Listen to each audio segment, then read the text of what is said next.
Good morning, everybody. Hope you guys are doing good so far today and have a good rest of your day. And we've got another upcoming Seahawks free agent to break down and analyze. It's Drew Lock. That's right. It is time for Drew Lock. Now, this one feels like it could go down a couple different paths here. And it all kind of hinges on Geno Smith.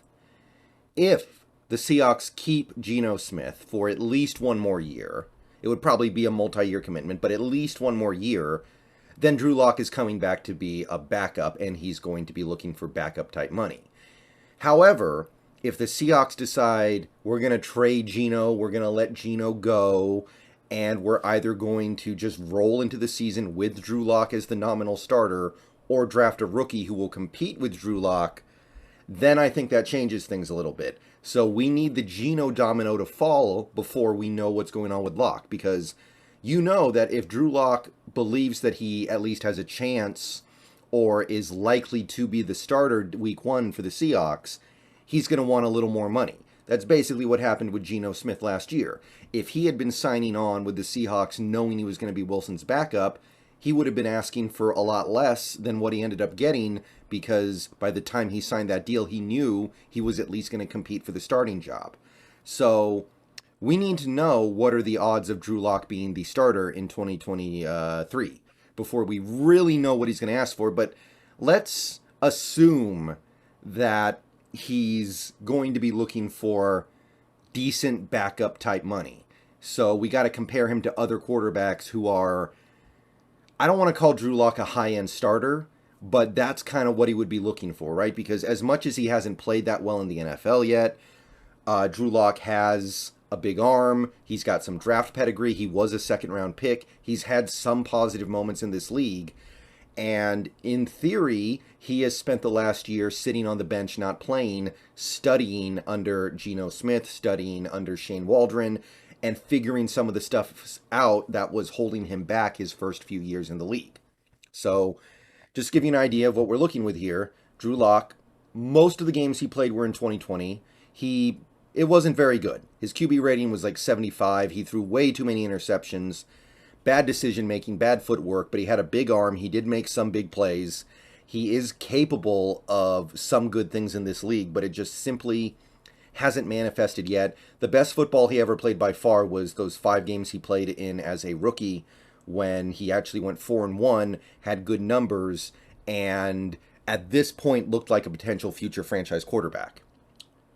Since then, it just hasn't been very good. 2020, like I said, he got 13 starts, didn't play well. 2021, he picked up a few starts off of Bridgewater, didn't play very well. Maybe a little bit better, but still not well. However, he's young, he's got a big arm, and there is some reason to believe circumstances didn't allow him to be as good as he could have been. Plus, in theory, he's been learning under the same system and the same coaches that fixed, quote unquote, Geno Smith.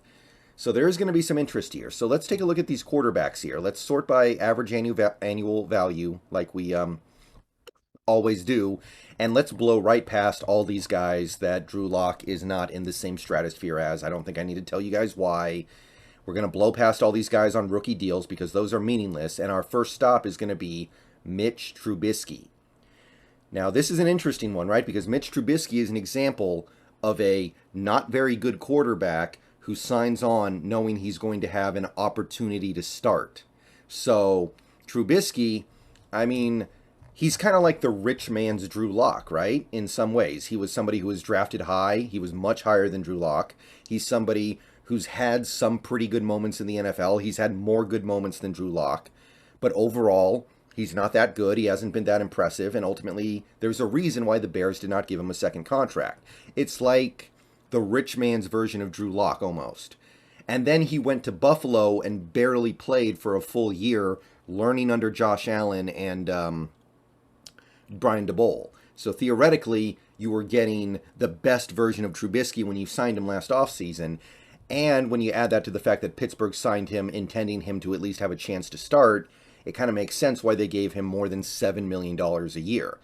So this is like the ceiling of what Drew Lock could go for if he's aware of the fact that he's likely or possibly going to be a starter. So in that scenario, I could see something a little bit less than this. I would say less because he doesn't have the pedigree or the results of Trubisky, but it would probably be somewhere up here as like a starting point for Drew Lock to come down from. Okay, let's go down to another quarterback. This is a Teddy Bridgewater. And Teddy Bridgewater is a guy who signed with Miami knowing full well he was going to be the backup because they had Tua. And Teddy Bridgewater had a season in 2021 with Denver that was pretty good. He went 7-7, decent touchdown to interception ratio, pretty good QB rating, nothing special, nothing over the top, but Bridgewater was pretty good.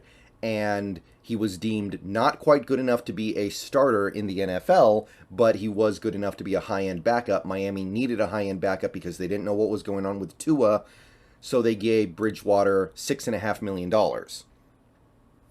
That would be like the high-end backup money that Locke could get if he was a high-end backup, where he knew, oh, I'm going to be behind Geno, but I'm good, and I still deserve good money because I'm one of the best backups in the league. Because that's what Bridgewater was basically saying when he went to Miami.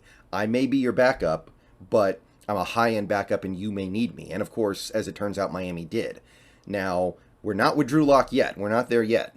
This is a high-end backup. I don't think Drew Lock's in that same category. Case Keenum. I guess it would have been 3 years ago, as a high-end backup type, signed for a $6 million. 3 years, $18 million. He's currently in Buffalo. This contract was originally signed with Cleveland.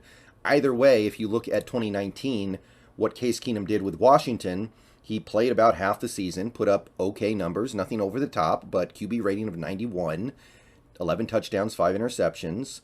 He didn't win very many games, but he did what he could, and he established himself as a guy who was not good enough to start in the NFL consistently, but he was good enough to be a quality, reliable, high-end backup, and he got, a few years ago, by the way, mind you, this was $6 million. So we're kind of in the territory of the backup quarterbacks who are like good backup quarterbacks. So we're getting close. Tyrod Taylor, another high-end backup guy, a guy who had been a starter for a couple years, was pretty good, but ultimately the league kind of moved on from him when they realized there was a pretty low ceiling there. So Tyrod Taylor got $5.5 million from the Giants over 2 years.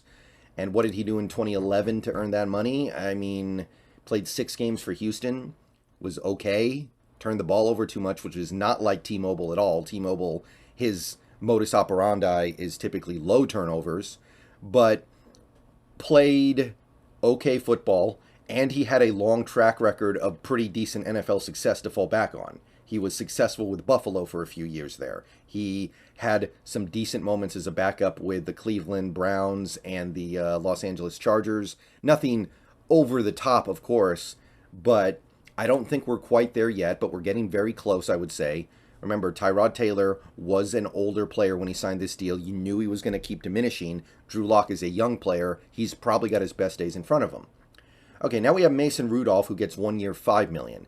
Mason Rudolph actually played semi-decent football in 2019 when he took over as the part-time starter for the Steelers. This was the year that Roethlisberger got hurt in Game 2, and he played okay. In 2020, he played a little bit and played okay. And in 2021, he played very little and played not so okay.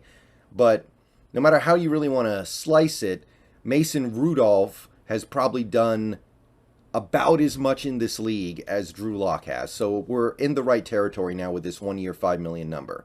I want to look at one more guy here, Jacoby Brissett.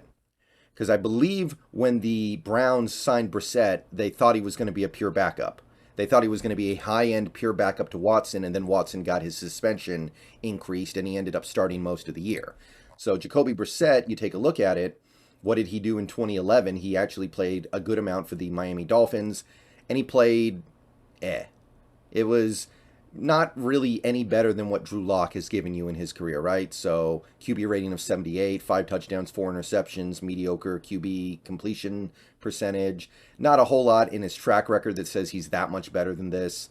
2019 in Indy, he was decent, but still a QB rating of below 90. So I think we're in the right area here. So Drew Lock, You want to bring him back as a backup?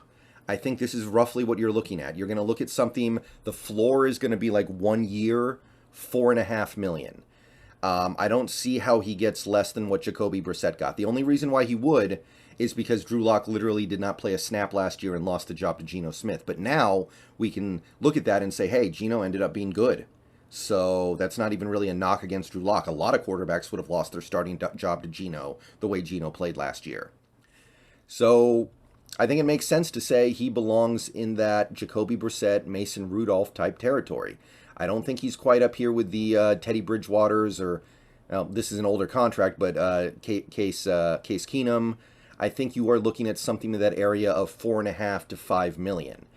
When you start scrolling down beyond those guys and you start getting to the guys who are making like practically no money, it's a bunch of guys who have basically never done anything impressive in the NFL. So I don't think you can lump in Drew Lock with guys like Blaine Gabbert and Brian Hoyer and Trevor Siemian, guys who are just complete zeros basically at the position.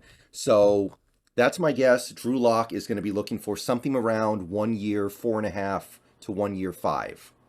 Would I do that?